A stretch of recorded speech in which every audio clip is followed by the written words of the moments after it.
Mother, dear mother, awaken. I was abruptly shaken from my slumber, and as my eyes struggled to open, I glimpsed my daughter's anxious countenance looming in my hazy vision. Gradually sitting up, I inquired, "What ails you? Did you experience a troubling dream?" "No, Mom, please! We must hastily escape from Dad! Hurry!" With that single utterance, my drowsy mind snapped to full alertness. What ensued was a staggering revelation from my daughter, rendering me utterly bewildered. I am Sarah, a 35-year-old ordinary woman, diligently balancing work while nurturing my 7-year-old daughter, Emily, our cherished jewel. She is not only endearing but possesses a certain enigmatic quality, a touch of mystery. "Mother, you're neglecting your umbrella," she gently reminded me. The weather forecast for the day predicted a partly sunny disposition, interspersed with clouds. Despite the overcast sky, there were fleeting glimpses of azure amidst the thick cloud cover. I was stopped by my daughter as I was about to leave the house. "Before you go, it's fine. There's only a 10% chance of rain today. But Mom, you're going to get soaked. I saw it in a dream. Please take an umbrella with you." Reluctantly, I took the umbrella she handed me and headed to work. No way. I encountered a sudden downpour just before I was about to return home. I was surprised and came home drenched, only to be proudly greeted by my daughter, whose umbrella was also wet on the stand. "Welcome home, Mom. See, it happened just like I said." Emily has had this slight mysterious power since she was very young, accurately predicting the weather and dinner menus. It might be an exaggeration to call it a precognitive ability, but it's unusual. She sometimes feels out of place when playing with friends, but she doesn't seem to mind. Above all, we, her family, have accepted this as part of her uniqueness, and she's otherwise a perfectly normal, adorable girl. What concerns me more is my husband, Mike, who is the same age as me. We met through a marriage agency. Back then, I was a hardworking career woman, successful but inexperienced with relationships. Urged by my impatient parents, I registered with the agency. It might be odd for a wife to say, but Mike was even more handsome back then and instantly charmed me. Moreover, he was a feminist, and I instantly fell in love. Our relationship quickly progressed with marriage in mind.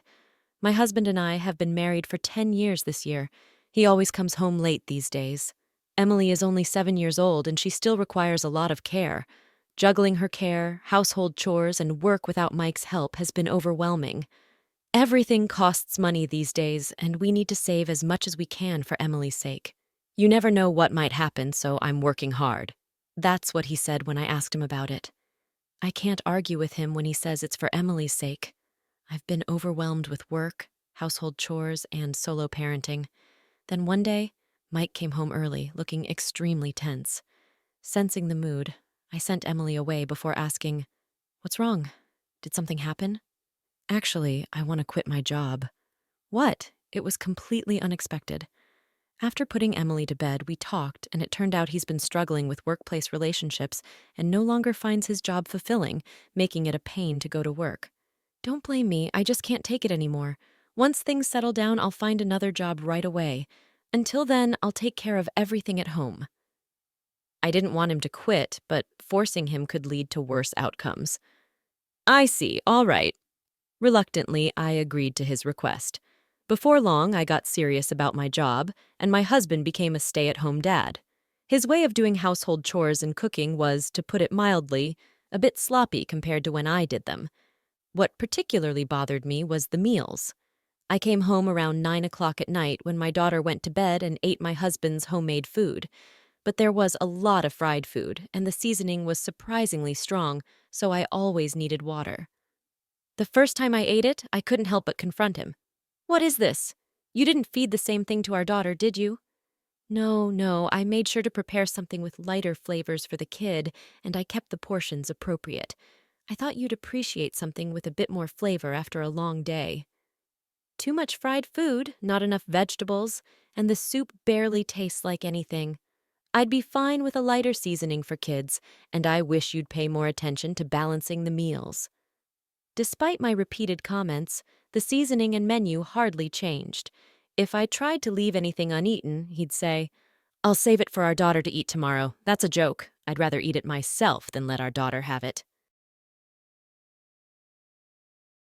Reluctantly, I'd finish my meal, and as an apology, he started offering dessert after dinner. He also began preparing a nightly drink and snack, calling it a nightcap, thinking it would please me. I hadn't been much of a drinker or late-night snacker before, but I couldn't outright reject his kindness. I appreciated his efforts in cooking and his attempts at being a good house husband, so I generally turned a blind eye, enjoying the break from household chores. About 6 months into my role as the primary breadwinner, I finally had a day off with absolutely no plans. However, I felt off from the morning and lay down, feeling foggy. Lately, I've been feeling lethargic without any fever and suffering from headaches. I'd fall asleep right after eating. Maybe I've been overdoing it at work. Luckily, my husband took our daughter out to a nearby large shopping mall, promising to contact me if anything came up. I was grateful for his thoughtfulness, allowing me some much-needed rest. Feeling grateful to my husband in my heart, I was dozing off. "I'm back!" I woke up to the sound of the front door and my husband's voice. I realized that it was already evening. I had slept through the day without having lunch since before noon. "Welcome back. Sorry, honey, I couldn't play with you today. Did you have fun?" I asked our daughter, holding a palm-sized character mascot she must have gotten while out. But she nodded quietly, looking down, unlike her usual self. I tilted my head, puzzled by her unusual behavior. "What's wrong? Did something happen? Maybe she's just tired from walking around all day. You should take a shower and rest early, okay?" My husband gently placed his hand on our daughter's shoulder, and she nodded slightly before heading to her room. When she was out of sight, I quietly asked my husband, "Hey, she seemed a bit off. Did you scold her or something?" "No, I didn't do anything. I think she's just tired. Anyway, about dinner." I tensed up at his words. I was frankly fed up with his cooking. I'll cook tonight. I've had a restful day and feel energized." "Oh, okay, then I'll prepare the nightcap. I even bought dessert as usual." He smiled, lifting a bag that clearly had the logo of a famous cream puff shop. "Let's make tonight's meal low-calorie and nutritious." Later, we had dinner together and decided to sleep together for the first time. Though she smiled when it was just the two of us, I could tell she was anxious and wanted to spend as much time together as possible. "Mom, I have something to say." In the privacy of our bedroom, wrapped in blankets, my daughter whispered in a voice so faint I almost missed it. What is it?" "Please don't drink any alcohol tonight." What could this be? Another instance of her slight precognitive ability? Nodding in response to my daughter's serious gaze, she closed her eyes, seemingly reassured. So, before my husband could prepare our nightcap, I went to bed and decided to sleep early. Surely he wouldn't go as far as to wake me up for a drink. If he tries to wake me, I'll just pretend to be asleep. With that thought in mind, I closed my eyes. "Mom? Hey, Mom, wake up." I was suddenly shaken awake, and my eyes barely opened to see my daughter's anxious face looming in my blurry vision. I realized I had actually fallen asleep, my vision blurry as my daughter's anxious face came into view. Checking the bedside clock, I saw it was 2 a.m., and I noticed my husband, who should have been sleeping next to me, was absent.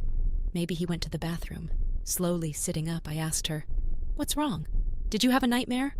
"No, Mom, please. We need to run away from Dad now. Hurry!" That single word snapped me out of my grogginess. "What did she just say?" Asking her quietly, still in shock. "Why would you say that?" "This is our chance, while Dad's not here, because if we don't, something bad's going to happen to you, Mom, like getting sick or an accident." "What do you mean?" As I stared, dumbfounded, my daughter, unable to hold back any longer, started to cry. Holding her in my lap and gently stroking her trembling back, she gradually calmed down and began to speak. According to her, while returning from the restroom at the mall, she overheard her dad on the phone. Having always been told not to interrupt when someone is on the phone, she approached quietly. Dad was saying, "Just a little longer and she'll be gone," planning to make it look like an accident or illness. "Once that's done, we can be together with the insurance money." Who was he talking to? "I don't know. At first I thought it was you, Mom, but it wasn't because Dad. He was saying bad things about you, and he said, 'I love you' to the person." If this was true, my husband was planning to send me to my demise. Besides, my husband is having an affair. My daughter was sobbing and continued, "He said, 'I love you' to someone, not Mom." I was so shocked I accidentally called out to Dad. Then Dad immediately ended the call and asked, "How long have you been there?" When I said just now, he smiled and said, "Let's keep this our little secret from Mom. If you don't tell, you'll get a new kind and sweet mom." Tears and snot streaming down her face, she clung to me. "But I want you. I don't need another mom. I love you so much," she wailed, clinging to me. In that moment, I felt an overwhelming sense of guilt for putting her through this, and anger towards my husband. My daughter had braved her fears to protect me from her own father. How scared she must have been. How much courage she must have needed.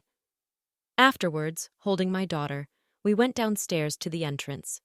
The moment I noticed my husband's favorite shoes were missing, any slight trust I had in him vanished alongside my daughter's words.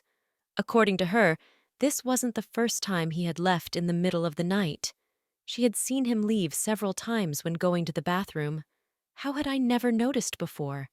Even in deep sleep, if my daughter rarely wakes up at night and had seen him leave multiple times, it must have been frequent. My daughter was gripping the hem of my dress tightly. Her actions made me realize there was no time to doubt my husband. That's right. This is not the time for that. I need to respond to my daughter's courage. Perhaps because I hadn't drunk any alcohol, I felt more alert and clear-headed than usual. Looking into my daughter's eyes, I said, "Emily, if we run away from Dad now, we might never see him again. Will you still come with me?" "Yes, I'm scared of Dad. I want to be with you, Mom. I want to stay with you forever." All right, I made up my mind. Fortunately, my daughter was in the middle of her summer vacation. I told her to pack what she needed, and I quickly packed our bags as well. Then I was stunned as I checked the contents of the drawer where I kept our valuables. Opening another drawer that I rarely opened, my suspicion was confirmed. A surge of anger rose within me, but for now, leaving was the priority. We hurriedly left the house before dawn and decided to seek refuge at my parents' house. My parents were surprised to see us arrive so early in the morning, but they kindly welcomed us. After showing them what I found just before leaving and explaining what my daughter had told me, after the day had fully dawned, I sent a casual message. "Mom, got hurt. I'm taking my daughter to stay for her a month or so. Please take care of the house while we're gone. Got it? Leave everything here to me." He was surprisingly calm about his daughter and wife disappearing overnight. Clearly, he must be smirking, thinking he can now do as he pleases alone.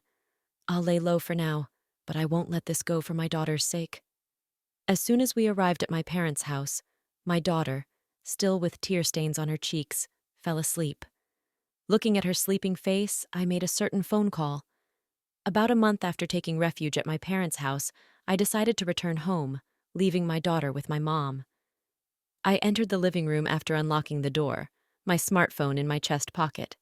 My husband, who had been holding his head in front of his smartphone, gave me a forced smile as if nothing had happened. "Oh, welcome back. Don't just come back suddenly like that. You surprised me. How about I make you a nice iced coffee with lots of milk and sugar?" If it were the old me, I might have been deceived, but not today. I don't need it. Instead, I want you to write this. I confronted my husband, who was about to head to the kitchen with divorce papers. He sighed deeply after glancing at them. "Divorce? Well, if that's what you really want, I'll agree." His reaction was expected, but it infuriated me. He casually accepted it with a smile. "I'll agree to the divorce since you're the one asking for it, but you'll meet my demands for the settlement, right?" "What are you talking about?" "You're the one who'll be paying." My husband looked puzzled.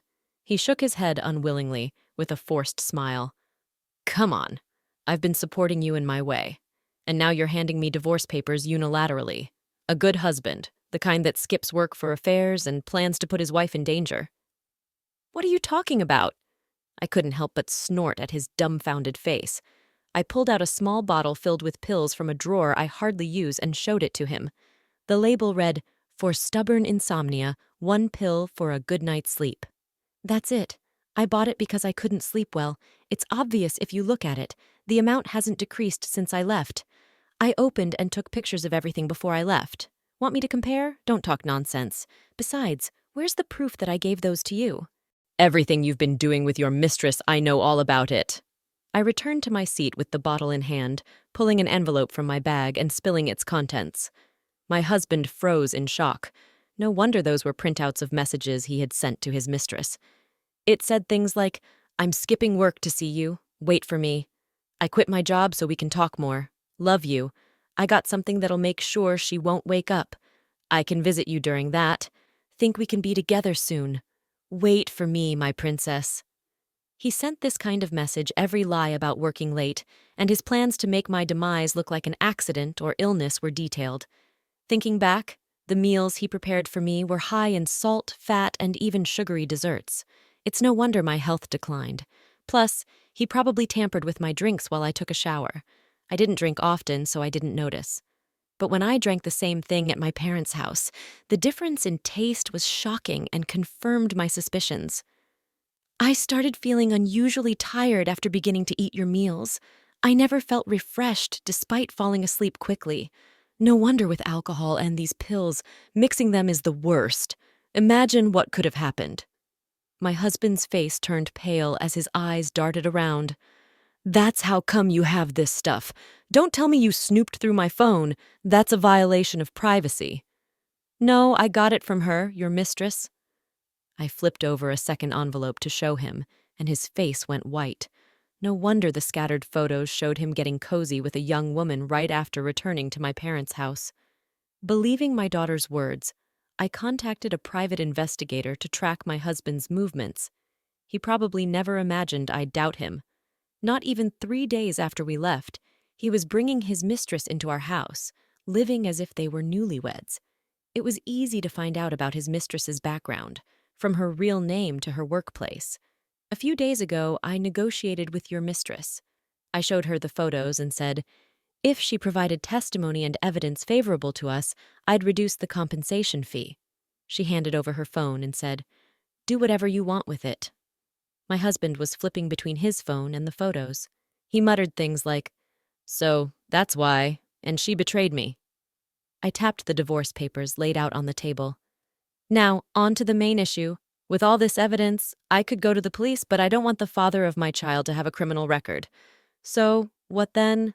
Sign the divorce papers, the settlement money, alimony, child support, oh, and the savings you spent on your mistress. You'll pay that back, right? Wait a minute. It was just a fling. Divorce just like that. Whether it was a fling or not doesn't matter to me. You betrayed your family. You inflicted trauma on our daughter. You tried to end my life. After all that, thinking you could get away with it is delusional. As I said that, my husband collapsed to his knees. Just as I thought that, he grabbed my leg, glaring at me fiercely. "It's your fault for being such a charmless woman. Did you really think I'd just return everything quietly?" My husband raised his fist. I pursed my lips, stared him down, and pulled out my phone, holding it up to his face. "I've been on the phone the whole time since I entered the house." His fist froze as if his grip loosened. I quickly stood up and gathered the documents I brought. The person on the other end of the phone is my father and my lawyer. They're waiting just around the corner, ready to come in at any moment.